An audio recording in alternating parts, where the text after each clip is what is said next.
Good morning, welcome to our intellectual quality और learning platform. तो हम अपने डेली करंट अफेयर सीरीज की ओर आगे बढ़ते हैं। उससे पहले कुछ मोटिवेशनल कोट्स के बारे में जानेंगे। सफलता की राह। अगर आपके रास्तों में चुनौतियां आ रही है तो समझ जाना कि आप दुनिया बदलने वाला काम कर रहे हैं। आप इस वर्ड को जरूर याद रखिएगा कि इम्पॉसिबल का मतलब होता है असंभव, लेकिन जस्ट उसी को सेपरेट कर दिए, जैसे कि फिगर में रिप्रेजेंट हो रहा है तो आई एम पॉसिबल यानी कि मैं कर सकता हूँ। तो इसी के साथ आप निरंतर प्रयास करते रहिए, सफलता एक दिन अवश्य मिलेगी। तो इसी के साथ हम अपने डेली करंट अफेयर सीरीज की ओर आगे बढ़ते हैं। उससे पहले आप सभी लोग टेलीग्राम ग्रुप पर जुड़ जाइएगा। यहाँ पे आपको सारे पीडीएफ प्रोवाइड होंगे हमारे यूट्यूब सेशंस के। तो चलिए 10 फरवरी 2024 के सारे करंट अफेयर्स को हम डिटेल में कवर करेंगे, तो वीडियो के अंत तक बने रहिएगा। क्वेश्चन नंबर 1, हाल ही में किसने मुख्यमंत्री वयोश्री योजना 2024 के तहत 3,000 रुपए की वित्तीय सहायता की घोषणा की है? तो राइट आंसर होगा महाराष्ट्र। महाराष्ट्र गवर्नमेंट के द्वारा हाल ही में अनाउंस किया गया फाइनेंशियल असिस्टेंस के लिए जो मदद करेगा लगभग 3,000 रुपए अंडर किसके अंडर? तो मुख्यमंत्री वयोश्री योजना के तहत उन सभी लोगों को जो फाइनेंशियल की असिस्टेंट है, जिनको वित्तीय सहायता प्रदान की जाएगी, तो उनको 3,000 रुपए दिया जाएगा। तो ये पॉइंट्स को आपको याद रखना होगा। तो चलते हैं इसके डिटेल पॉइंट्स के बारे में। देखिए, ये कहानी 5 फरवरी 2024 को महाराष्ट्र के सीएम एकनाथ शिंदे के नेतृत्व में मुख्यमंत्री वयोश्री योजना की शुरुआत की घोषणा की गई थी। और इस योजना के तहत 65 वर्ष से अधिक उम्र के नागरिकों की जांच की जाएगी और पात्र पाए गए लोगों को 3,000 रुपए दिए जाएंगे। इसी के साथ इस मुख्यमंत्री वयोश्री योजना के माध्यम से लगभग 15 लाख वरिष्ठ नागरिकों को लाभ मिलने की संभावना है जो किसी भी शारीरिक या मानसिक विकलांगता से पीड़ित है। तो आपको ये भी पॉइंट्स याद रखना होगा कि वैसे लोग जो डिसेबल है उनको 15 लाख की सहायता प्रदान की जाएगी और साथ साथ उनको 3,000 रुपए भी दिए जाएंगे। वैसे व्यक्ति जो 65 वर्ष या उससे अधिक उम्र के हैं, तो ये पॉइंट्स को याद रखना होगा कि ये लॉन्च किया गया महाराष्ट्र के सीएम एकनाथ शिंदे जी के द्वारा। इस योजना का नाम है मुख्यमंत्री वयोश्री योजना। तो चलते हैं क्वेश्चन नंबर 2 की ओर। हाल ही में बाउंस ऑफ जॉय प्रोग्राम किसने शुरू किया है? तो राइट आंसर का राजस्थान। राजस्थान गवर्नमेंट के द्वारा हाल ही में शुरू किया गया बाउंस ऑफ जॉय प्रोग्राम। तो जानते हैं कि आखिर बाउंस ऑफ जॉय प्रोग्राम क्या है।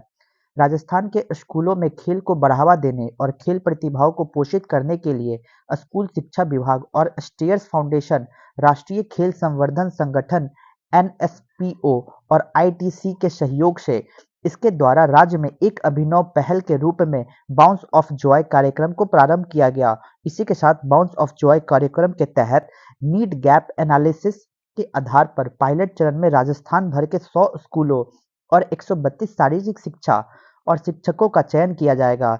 इसी के साथ बाउंस ऑफ जॉय स्कूल चयन प्रक्रिया के साथ साथ शिक्षकों की भी मान्यता पर जोर दे दिया जाएगा। तो आपको ये पॉइंट्स को याद रखना होगा कि बाउंस ऑफ जॉय एक स्कूल के एजुकेशन से रिलेटेड है जो राजस्थान गवर्नमेंट के द्वारा लॉन्च की गई। तो चलिए नेक्स्ट क्वेश्चन नंबर 3 की ओर। फीफा फुटबॉल विश्व कप 2024 के क्वालीफायर मैच भारत में कहां होंगे? तो राइट आंसर होगा हैदराबाद। हैदराबाद में आयोजित की जाएगी qualifier matches for FIFA football world cup 2026। तो ये पॉइंट्स को आपको याद रखना होगा। तो जानते हैं इसके डिटेल पॉइंट्स के बारे में। तेलंगाना फुटबॉल एसोसिएशन अपने इतिहास में पहली बार अपनी धरती पर एक शीर्ष स्तरीय अंतर्राष्ट्रीय फुटबॉल मैच का आयोजन करेगा जो फीफा फुटबॉल विश्व कप के लिए क्वालीफायर मैच 6 जून 2026 को हैदराबाद में कुवैत और भारत के बीच होगा। तो ये पॉइंट्स को याद रखना होगा कि ये आयोजन किया गया फीफा फुटबॉल वर्ल्ड कप के द्वारा जो हमारे इंडिया के तेलंगाना में शुरू की जाएगी, जो कब होगी? तो 6 जून 2024 को।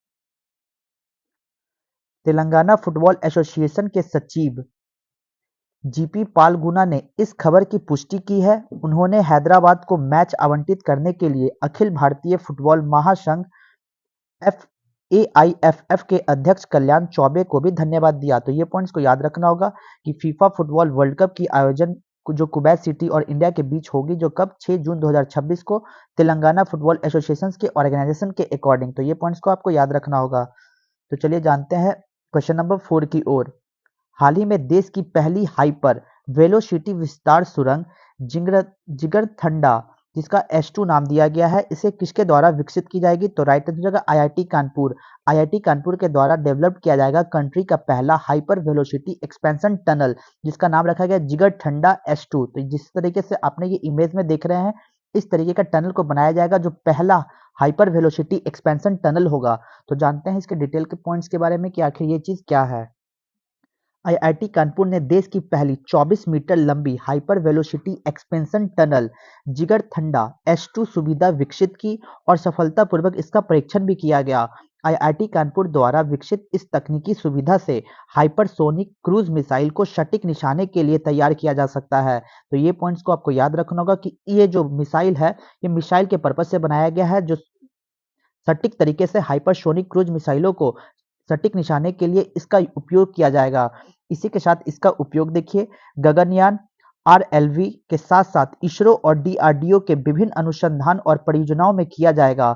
यह भारत की पहली हाइपर वेलोसिटी एक्सपेंशन टनल सुविधा है, जिसे संस्थान में एसोसिएट प्रोफेसर इब्राहिम सुगरनो और उनकी टीम द्वारा डिजाइन किया गया। तो आपको ये पॉइंट्स को याद रखना होगा कि आईआईटी कानपुर के द्वारा पहली बार कंट्री की पहली 24 meter long hyper velocity expansion tunnel Jigarthanda S2 facility का आयोजन किया गया, जो पूर्ण तरीके से हमारे देश में ही बनाई गई है। तो चलिए चलते हैं क्वेश्चन नंबर 6 की ओर।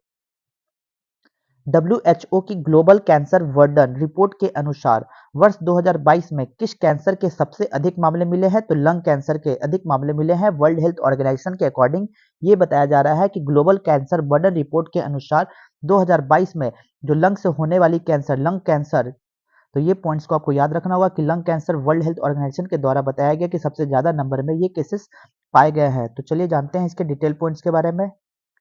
विश्व स्वास्थ्य संगठन की cancer agency international agency for research on cancer ने ग्लोबल कैंसर बर्डन रिपोर्ट जारी की और इसी के साथ जो कैंसर के वैश्विक बोझ का नवीनतम अनुमान है, इसी के साथ वर्ल्ड हेल्थ ऑर्गेनाइजेशन ने 115 देशों के सर्वेक्षण परिणाम भी प्रकाशित किए।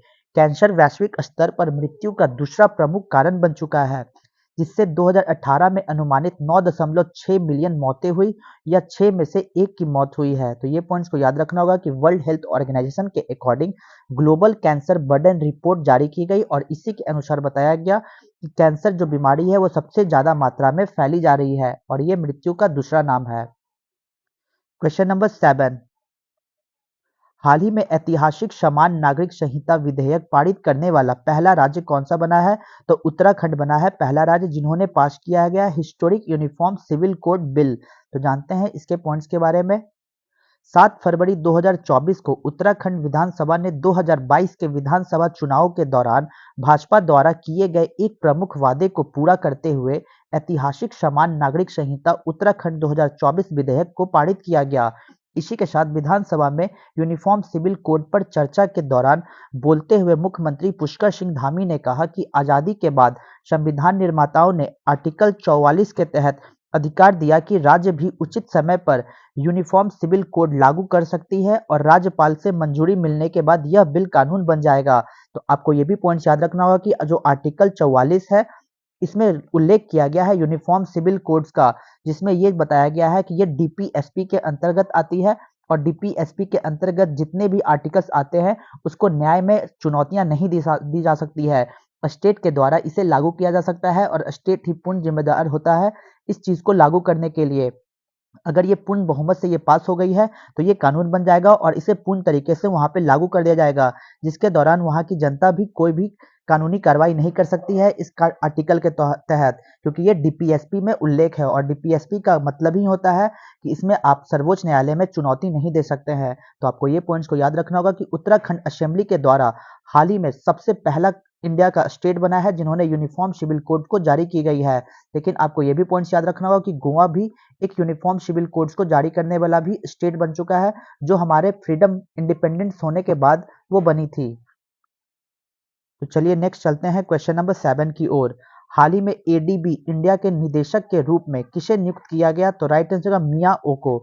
मिया ओका को अपॉइंट किया गया है एज अ डायरेक्टर के रूप में ऑफ एडीबी इंडिया। तो जानते हैं इनके पॉइंट्स के बारे में। एशियाई विकास बैंक एडीबी ने मिया ओको को भारत के लिए अपना निदेशक नियुक्त किया।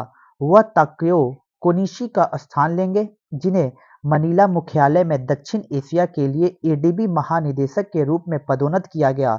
इसी के साथ सुश्री ओका भारत में एडीबी संचालन का नेतृत्व करने और देश में सरकार और अन्य विकास भागीदारों के साथ संबंधों को बढ़ावा देने के लिए जिम्मेदार होंगी। तो आपको ये पॉइंट्स को याद रखना होगा कि एशियन डेवलपमेंट बैंक के द्वारा अपॉइंट किया गया मिया ओकोजी को एज अ डायरेक्टर के रूप में। तो ये पॉइंट्स को आपको याद रखना होगा। तो चलते हैं इसी के साथ क्वेश्चन नंबर 8 की ओर। हाल ही में लोकसभा में पारित सार्वजनिक परीक्षा अनुचित साधनों की रोकथाम को विधेयक 2024 में कितना दंड का प्रावधान किया गया?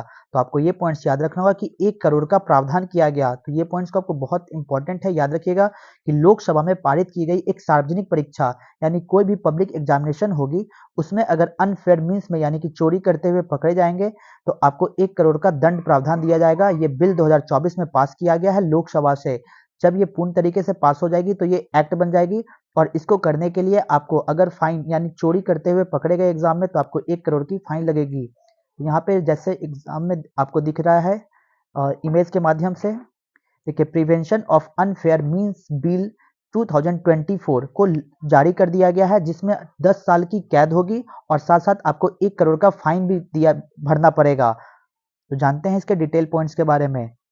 पेपर लीक सहित सरकारी भर्ती परीक्षा धोखाधड़ी को रोकने के लिए लोकसभा ने सार्वजनिक परीक्षा अनुचित साधनों की रोकथाम के लिए एक विधेयक 2024 में पारित किया। इसी के साथ वर्तमान में केंद्र सरकार और एजेंसियों द्वारा सार्वजनिक परीक्षाओं के संचालन में शामिल विभिन्न संस्थानों द्वारा अपनाए गए अनुचित तरीकों से निपटने के लिए कोई विशिष्ट ठोस कानून नहीं है।